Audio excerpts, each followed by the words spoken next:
Hello বন্ধুরা, তোমরা সবাই কেমন আছো? আজকে আবার তোমাদের কাছে একটা মজার ভিডিও নিয়ে চলে এসেছি, যেটা খুব সহজে এবং খুব তাড়াতাড়ি হয়। আর সেটা হলো চিংড়ি ভাপা। চিংড়ি মাছগুলোকে ভালোভাবে কেটে ধুয়ে পরিষ্কার করে একটু লবণ আর হলুদ মাখিয়ে রেখে দিয়েছিলাম। তারপরে মশলা তৈরি করলাম। মশলার জন্য নিয়ে নিয়েছি কালো সর্ষে, পোস্ত, গোটা জিরে, অল্প একটু লবণ আর কাঁচা লঙ্কা। আমার কাঁচা লঙ্কাটা ভালো লাগে, তাই কাঁচা লঙ্কাই দিই। তোমাদের যাদের লাল লঙ্কা ভালো লাগবে তারা লাল লঙ্কার গুঁড়ো দিতে পারে। এরপরে মশলাটাকে ভালো করে পেশাই করে নিয়ে একটা টিফিন বক্সে তুলে রাখলাম। হ্যাঁ, মশলাটা কিন্তু একটু ভালো করে পিষতে হবে, না হলে দানা দানা থেকে যাবে। মশলাটাকে টিফিন বক্সে তোলার পরে তাতে দিলাম পরিমাণ মতো লবণ আর হলুদ।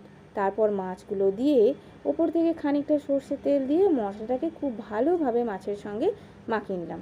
আমার একটু তাড়া ছিল, তাই মাছের এক একটা ছাল রয়ে গেছিলো, সবগুলো ঠিকঠাক তোলা হয়নি। তোমরা যখন করবে তোমরা একটু খেয়াল করে চিংড়ি